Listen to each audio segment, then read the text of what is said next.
Boa noite a todos. É um prazer muito grande estar experienciando, ainda sem muito tato, com essa nova modalidade, né, de palestra.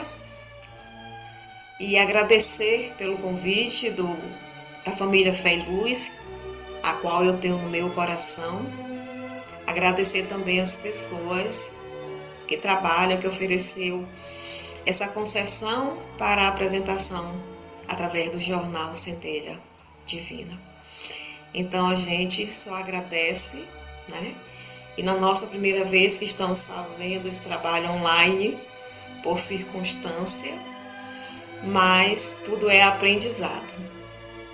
Para darmos início à nossa abordagem da noite, nós vamos fechar os nossos olhos e buscar a conexão com Deus Pai Todo-Poderoso, com as energias divinas e salutares que possam nos envolver neste momento, e a toda a humanidade, todos aqueles que sofrem, que choram, que retornaram hoje para o plano espiritual, que sejam confortados e consolados na sua dor, que os familiares também possam ser, Senhor, assistidos pela espiritualidade superior. Que assim seja. Bom, o desafio da noite é, em tempos de pandemia, em seus passos, o que faria Jesus? Bem oportuno para o momento, né? Momento difícil, momento delicado que estamos vivenciando, de isolamento social, de confinamento, né? Mas é um momento realmente para que a gente possa refletir, repensar a nossa vida, repensar as nossas atitudes, porque foi uma reviravolta, está sendo uma reviravolta na nossa vida, né? A questão da pandemia. Mas sabemos que não estamos a mercê, não estamos num barco à deriva. Lembramos do apóstolo Paulo quando ele diz que em Deus nos movemos, em Deus existimos e em Deus vivemos. É uma certeza da presença da divindade em nós. É uma certeza maior de que estamos imersos na energia de Deus. Deus é Pai Todo-Poderoso, onipresente, onisciente e também onipotente. Ele pode tudo. Então, nesse momento de reclusão interior, nós precisamos trazer conosco, no nosso íntimo, a presença de Deus. Isso nos faz lembrar aquela passagem do Evangelho que Jesus assim o diz: os pardais que caem, os fios de cabelos da cabeça, não cai uma folha de uma árvore sem a permissão do Pai. Isso nos prova que nada está fora da divindade. Nada está fora da providência divina. Nada está fora da previdência de Deus. Aqui estamos, neste planeta, né, que nos serve de escola, que nos é uma penitenciária, que tem características de subúrbio, porque somos espíritos ainda imperfeitos, jornadeando na matéria, buscando aprimorar os nossos equívocos do passado, né? Buscando reparar os nossos equívocos do passado e aprimorar a fé, os valores morais, né? A bondade, a beneficência que o Divino Mestre veio nos ensinar. Portanto, aqui estamos, didaticamente falando, numa caminhada de A a Z, buscando realmente a plenitude do ser. Porque essa é a nossa fase final. Estamos fadados a sermos espíritos perfeitos. Quando não saberemos, ainda não sabemos, mas precisamos adiantar os nossos passos rumo à evolução. E nesse sentido, viver uma pandemia como nós estamos vivendo realmente tem sido algo bastante desafiador, algo bastante reflexivo, porque a nossa vida virou de cabeça para baixo, né? Então é preciso repensar as atitudes, repensar as escolhas diante do que a vida nos oferece.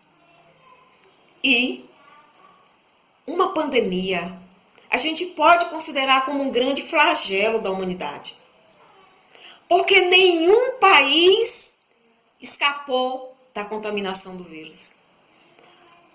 A pandemia, como o nome mesmo diz, veio para todos. Não tem rico, não tem pobre, não tem país de primeiro mundo nem de terceiro mundo. Todos estão sendo convidados a refletir. E nesse momento, a gente lembra que Kardec tratou desse assunto lá na questão 737 até 740, quando ele diz, pergunta para os espíritos: será que Deus não poderia empregar outros meios de flagelos destruidores para que a humanidade avance? E os espíritos nos respondem que Deus concede todas as oportunidades, sim. Nós é que negligenciamos. Nós é que somos desatentos. Nós é que exacerbamos o nosso orgulho. Nós é que utilizamos em excesso o ego, que nos deixa cegos, que nos deixam iludidos com as coisas que o mundo nos oferece. Então, nesse sentido, a pandemia veio para nos saculejar, para nos dar uma balançada e dizer o que é que vocês estão fazendo. Como que vocês estão agindo para com o outro. A psicosfera da Terra, ela é formada de duas asas. A psicosfera física e a psicosfera psíquica. E que mundo nós estávamos construindo com os nossos pensamentos, com as nossas atitudes. Então os espíritos nos asseveram que uma pandemia vem para que o homem pare e analise a sua vida, os seus atos, as suas escolhas. E nesse sentido também, para aquele que não está totalmente possuído pelo egoísmo, é uma grande oportunidade de exercitar a paciência, a tolerância, a inteligência e também buscar o aprimoramento do bem, o esquecimento de si mesmo em prol do outro. Porque o egoísmo, como nos afirmam os espíritos, é a grande chaga da humanidade. E quando nós estamos no palco da matéria, nós muitas vezes utilizamos da aparência, usamos diversas máscaras. E quando a gente usa a aparência, a gente está se aproveitando, se utilizando do ego, o ego inflamado, esquecendo da essência. O que nós somos na realidade. Porque todos nós também somos luzes. Cadê o nosso selfie? Por que a gente não deixa brilhar a nossa luz? Porque estamos ainda contaminados pelo egoísmo e os seus descendentes. Então, nesse sentido, a pandemia vem para chamar a atenção da humanidade. Não é mais possível conviver num mundo com a egrégora escura, perversa, de pensamentos malévolos. Então, veio a pandemia para que nós paremos, reflitamos e busquemos solucionar dentro de nós os parâmetros aos quais nós podemos utilizar para sair bem dessa situação, para tirar proveito dessa situação. É como se fosse uma pessoa que tivesse um câncer, fizesse todo o tratamento, passasse por todo o sofrimento, inclusive ter o corpo mutilado, digamos uma mama, não é? E depois que essa pessoa se recupera, ela se transforma, ela valoriza mais a vida, ela busca mais o equilíbrio íntimo, ela se volta mais para dentro de si.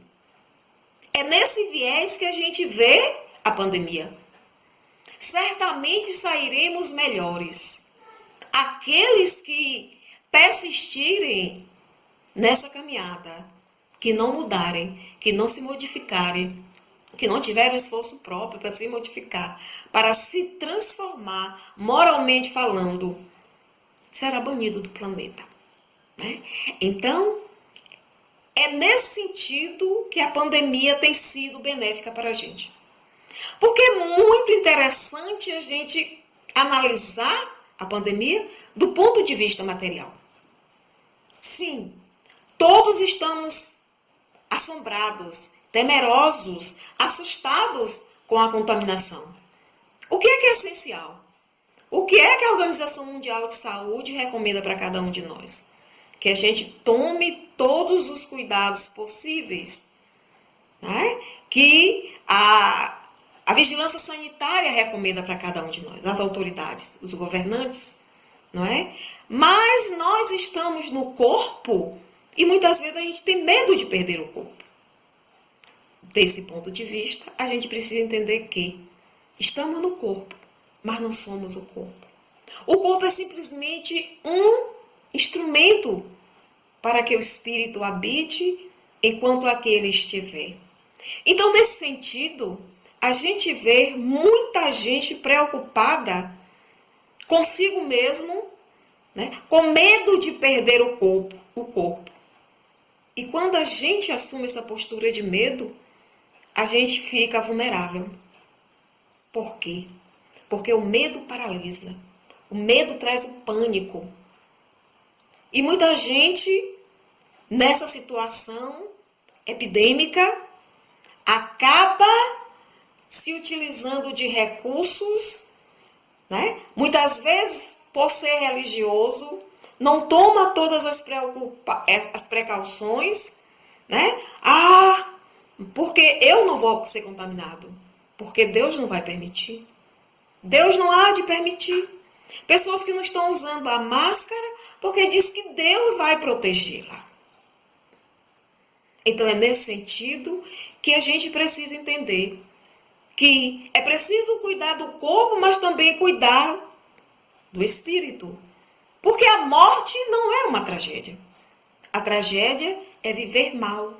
A tragédia é não entender que a pandemia, ela não tem um aspecto individual. O aspecto é coletivo. Veio para todos. E nesse sentido a gente analisa 3 grupos. O grupo que se encontra nas extremidades, nos extremos. Né? Pessoas, espíritos que no seu projeto reencarnatório estavam certos para desencarnar agora. No outro extremo, pessoas que não vão desencarnar. E no meio, entre um e outro grupo, tem aqueles que estão suscetíveis, que podem ou não podem desencarnar. Mas o que vai prevalecer nessa decisão de desencarnar ou não desencarnar? São as atitudes, são as escolhas. Né? Então, o que se recomenda é que nós realmente cumpramos com o que determina as autoridades sanitárias. Que nós cumpramos com as determinações do governo em relação a isolamento social, a distanciamento social. Né? Então é nesse sentido que a doutrina espírita vem nos ajudar. Que nós não podemos ser fanáticos a ponto de acreditar que a religião vai nos salvar. A gente lembra que Kardec, em 1869, escreveu um artigo, o Espiritismo e a cólera. Ele vivenciou uma epidemia de cólera. e em Constantinopla, onde mais de 50 milhões de pessoas haviam desencarnado pela cólera, um leitor fala para Kardec: as pessoas que são espíritas, que têm a fé espírita, essas pessoas não foram contaminadas.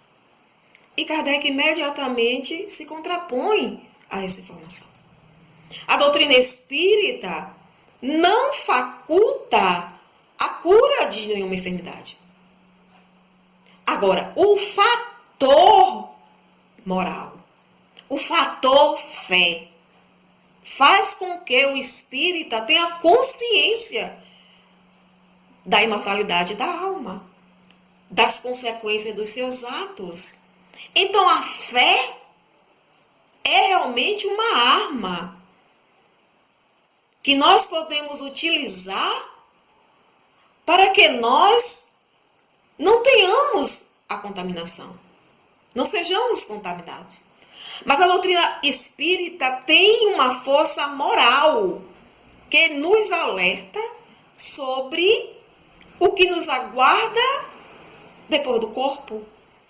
Nos afirma que a vida não é o corpo. A vida não é simplesmente essa experiência que nós estamos vivendo na matéria. Então, o espiritismo, a fé espírita, não é um antídoto contra doenças. Mas a força moral que o espírita deve ter, sim, deve imunizá-lo pela energia que gera, pelo pensamento positivo que tem. Nesse sentido, a gente precisa compreender que estamos vivendo uma pandemia, que não é a primeira nem será a última, porque o nosso planeta se encontra nesse processo de transição. Estamos transitando de planeta de provas e expiações para planeta de regeneração. O mesmo aconteceu com Capela. Edgar Armand, em Exilado de Capela, ele fala desse processo de espíritos que muito se desenvolveu de forma intelectual, né? Mas que na moralidade eles deixaram a desejar. E aí eles foram convidados a ser expurgados do planeta. Nesse sentido, é o mesmo processo que a Terra está passando. E nós estamos dando continuidade a essa transição. Edgar Cayce, em uma reunião no plano espiritual, no dia 1º de maio de 2020, ele narra o que nos espera a partir de então. Não é para atemorizar ninguém, mas é para nos preparar. Os cuidados que nós devemos ter com o corpo, o cuidado que nós devemos ter com o espírito, com o equilíbrio emocional, as grandes transformações que acontecerão no planeta, a salinidade em relação às águas. Então é preciso a gente se preparar e perceber que esse momento é um momento que a gente deve ter muita resiliência. Muita resiliência, porque realmente os tempos são de transição. E nesse tempo de transição, esse tempo de pandemia, o que faria Jesus em seus passos? O que faria Jesus em nossos passos, nos seus passos, nos meus? E aí, pesquisando o tema, nós encontramos que Charles Sheldon, em 1896, ele escreveu um livro com esse título: Em seus passos, o que faria Jesus? E ele narra essa história, essa ficção, né? Hoje transformada em filme. Muito lindo o filme. É a história de um pastor que transformou a sua comunidade na crença em Jesus, a praticar a fé em Jesus. E à medida que ele aceita esse desafio, as mudanças que ocorreram nessa cidade. Raymond, uma cidade nos Estados Unidos, né? O filme começa narrando a chegada de um desconhecido na cidade, que bate em diversas portas em busca de emprego. E todos negam. O primeiro local que ele foi na igreja. E lá, encontrando com o pastor, cabisbaixo, né? 3 anos atrás ele tinha perdido a família, a esposa grávida, um acidente de carro, com um filho também de 6, 7 anos. E ele pede abrigo ao pastor. O pastor diz, não tenho como abrigá-lo. A igreja não tem mais esse albergue aqui dentro. Vá, eu espero que você realmente consiga alguma coisa. E ele sai.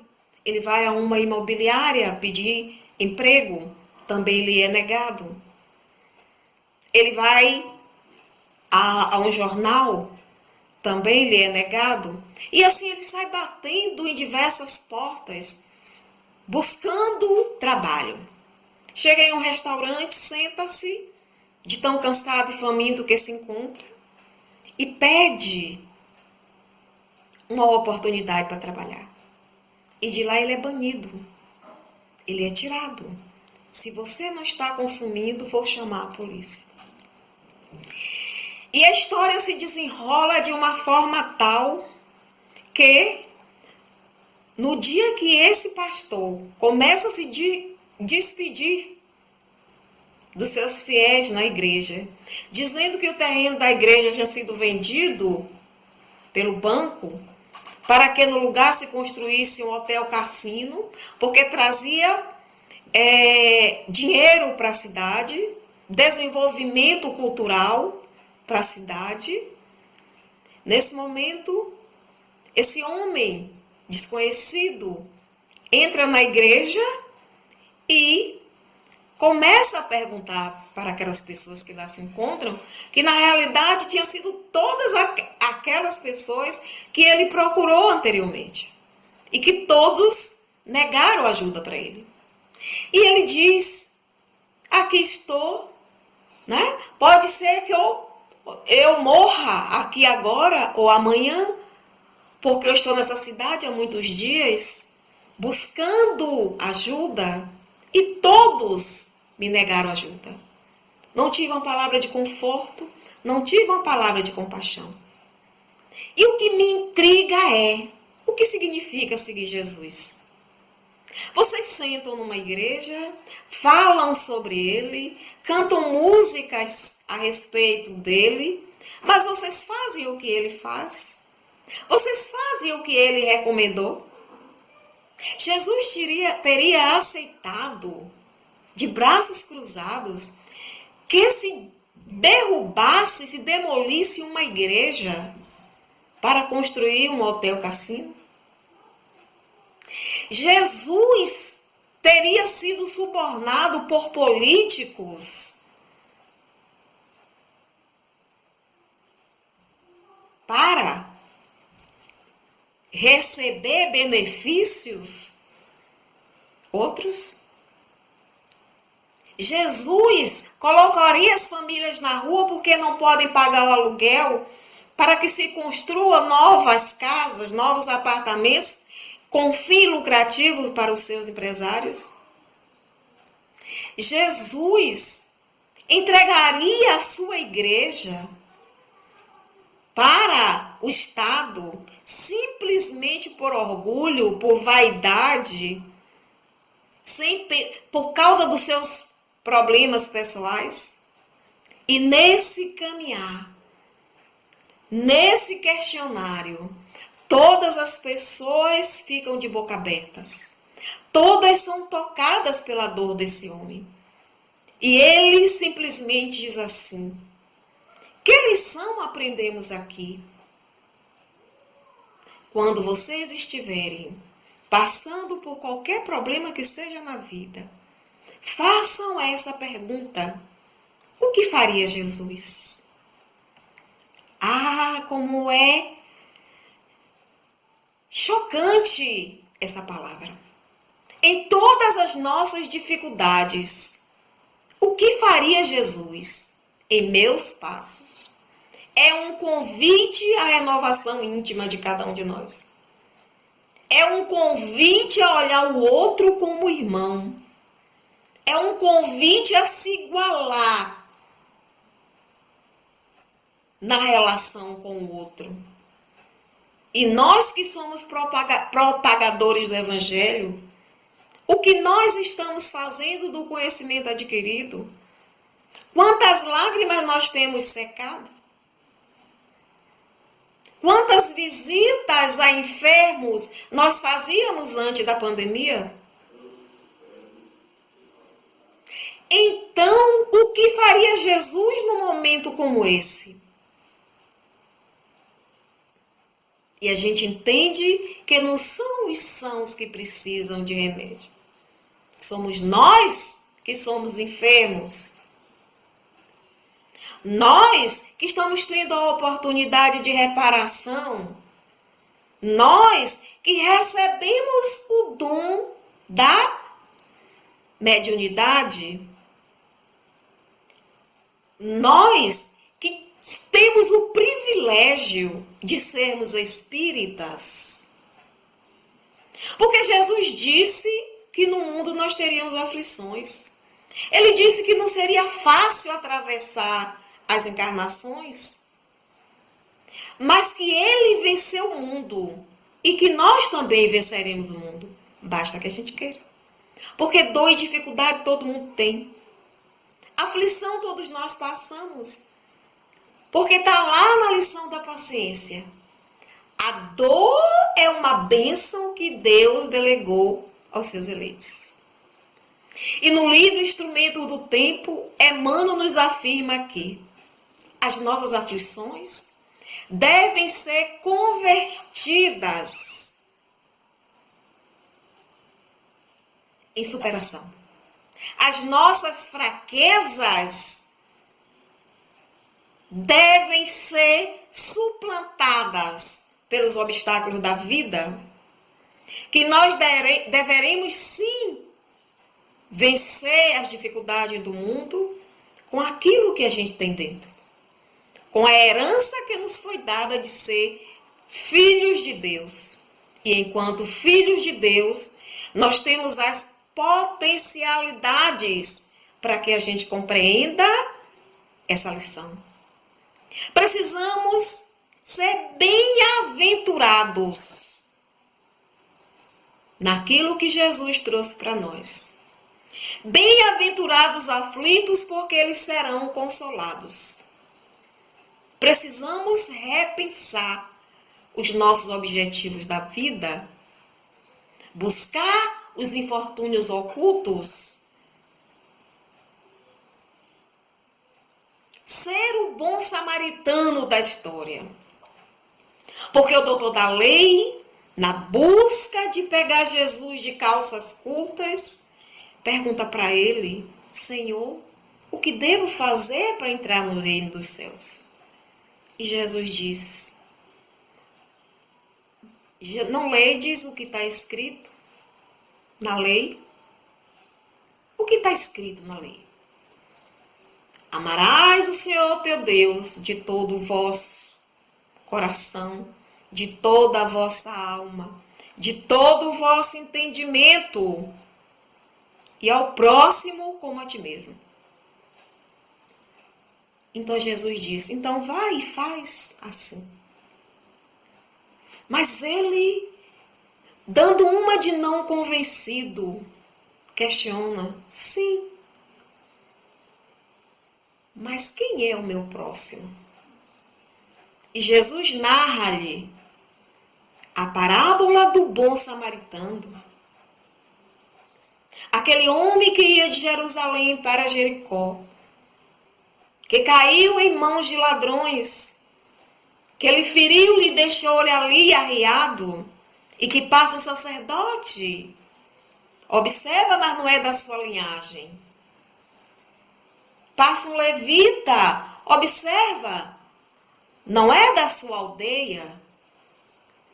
E vem um samaritano, tido um homem de má vida. Olha, desce do seu cavalo, coloca óleo e azeite nas feridas, cuida desse homem, coloca no lombo do seu animal, leva-o para uma hospedaria e diz, cuida dele. Tudo o que ele precisar fazes, que eu te restituirei quando retornar. E Jesus pergunta para o doutor da lei, quem é aquele que é o próximo desse homem? E ele diz, aquele que agiu com misericórdia. E Jesus, na sua íntegra moral, diz, mais ainda, aquele que agiu com íntima compaixão. É assim que nós devemos agir para com o nosso próximo. Não somente hoje, que estamos em pandemia, que estamos isolados, que não podemos abraçar, que não podemos estar perto, mas que podemos fazer uma ligação, podemos mandar uma mensagem, podemos fazer uma chamada de vídeo, e assim nós estamos fazendo o nosso papel de cristão. E é pelo afirmado que a gente relembra uma cena maravilhosa do filme, Em Seus Passos, o que faria Jesus.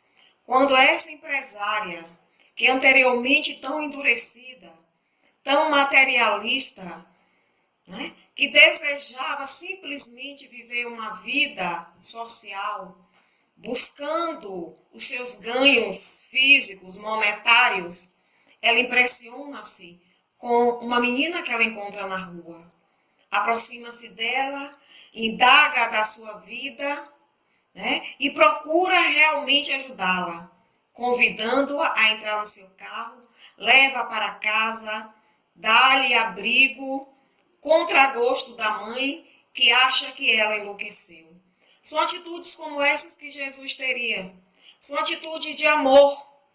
Porque quando Jesus, após o jantar com seus discípulos, né, um dia na casa de Pedro, ele olha para Pedro e faz a seguinte indagação.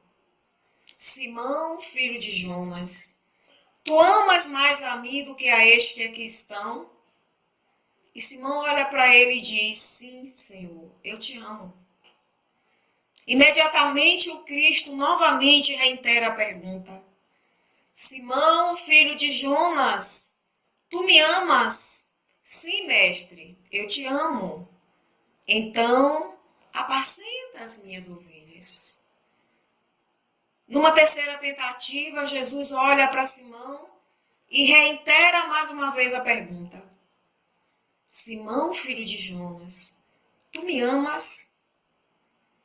E Simão, já impressionado pela preocupação da pergunta, diz, Senhor, tu me conheces, tu sabes de todas as coisas, sabes que eu te amo.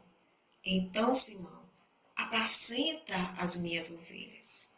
Jesus estava delegando para Simão cuidar de todos aqueles que necessitavam do apoio, de uma palavra, do esclarecimento, do carinho e do amor.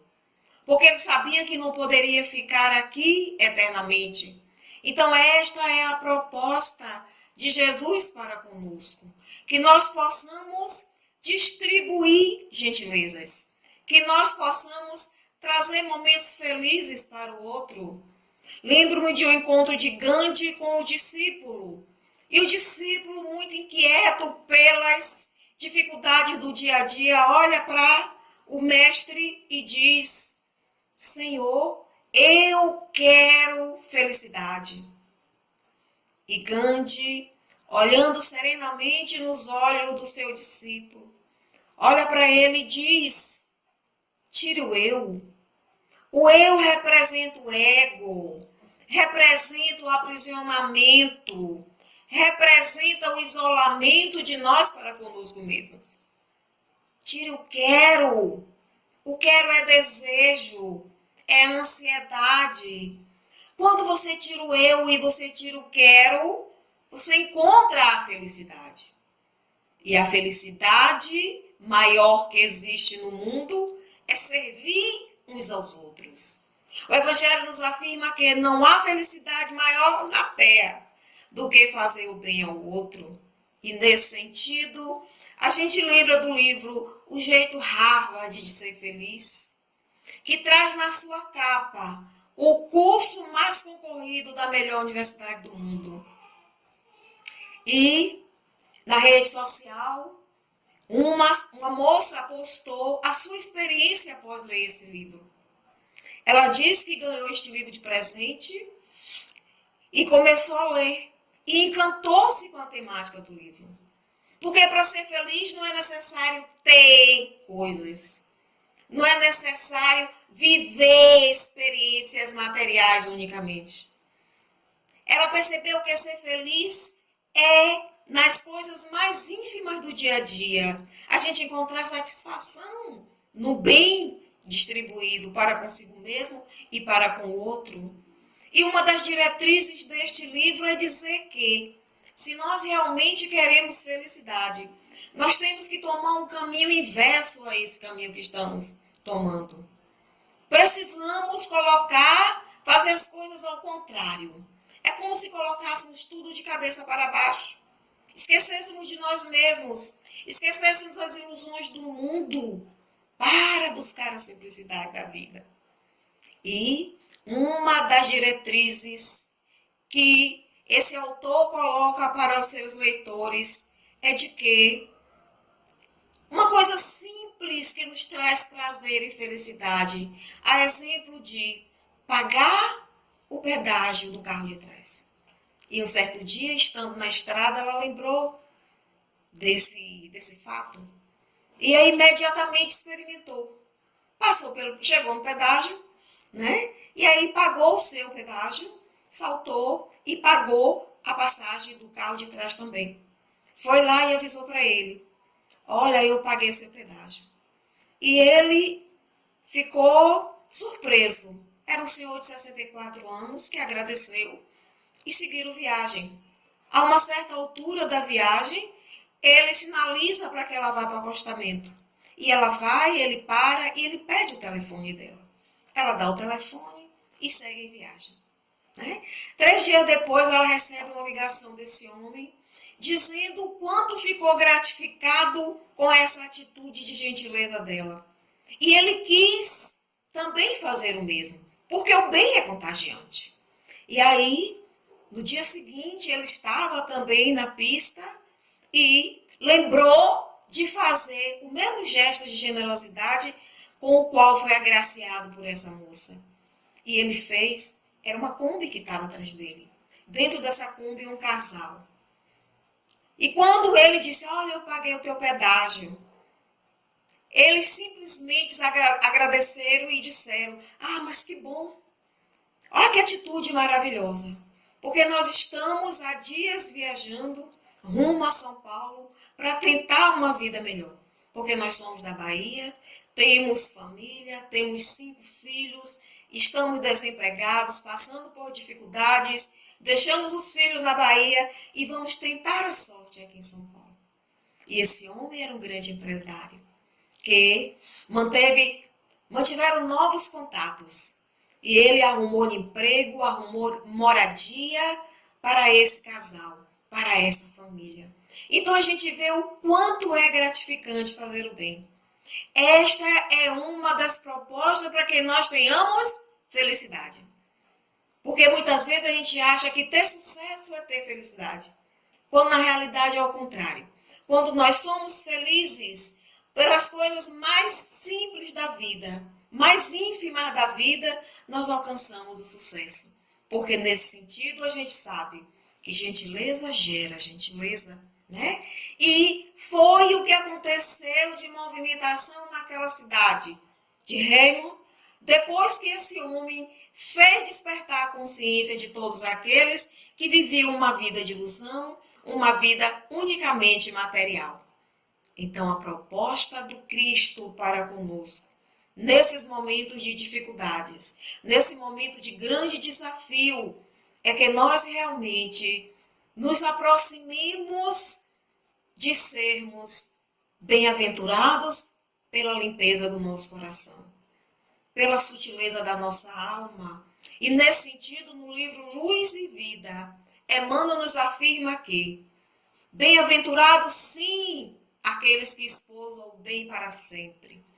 Porque semelhantes trabalhadores da luz sabem converter a treva em claridade, os espinhos em flores, as pedras em pães e a própria derrota em vitória, criando assim o céu onde se encontra as dificuldades que nós consideramos problemas, condições infernais, coisas miseráveis, e que a miséria e a crueldade que nós vivenciamos e produzimos aqui na terra não seja um tormento que impeça o nosso crescimento moral. É o fim dos tempos, dizem os nossos amigos evangélicos. É o fim dos tempos, sim. É o fim dos tempos da ignorância espiritual. É o fim dos tempos da supremacia do espírito sobre a matéria. Porque, afinal de contas, nós estamos no século XXI. É a era do espírito. É a era do despertar. É a era de dizer não às ilusões do mundo. Da valorização das coisas espirituais. Chega de violência. Chega de desigualdade. Chega de preconceito, de discriminações, de desigualdades sociais. Lembrando de que Hermâncio nos afirma de que diferenças não são defeitos. É necessário respeitar o diferente. É necessário ver Deus no outro. Chega de ação nefasta, das dificuldades que nós próprios criamos para nós e para a nossa casa planetária. 6 meses de pandemia na Terra. 6 meses que a natureza agradece pela não ação nevasta do homem sobre ela.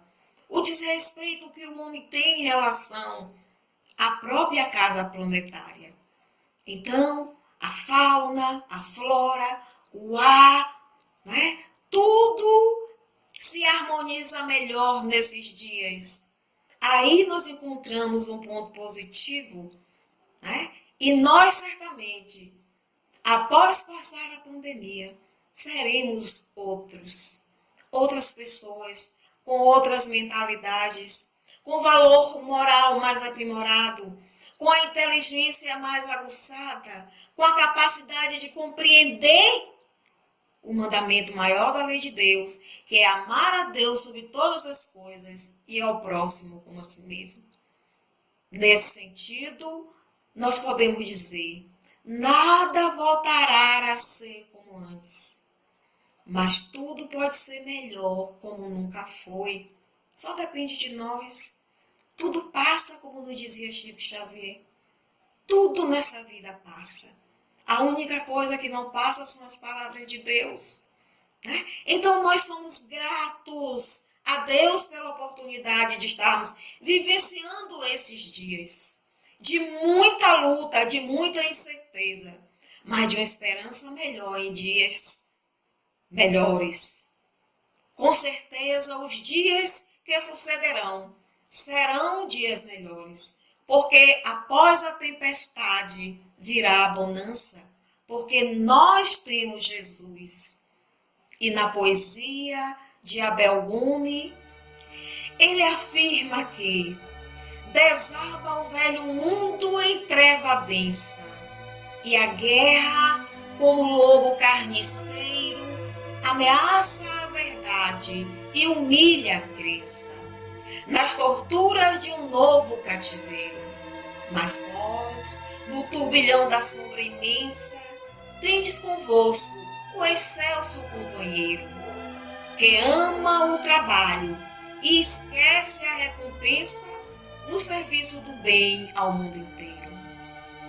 Eis que a terra tem crimes e tiranos, ambições, desvarios, desenganos, aspereza dos homens na caverna, mas vós tendes Jesus em cada dia.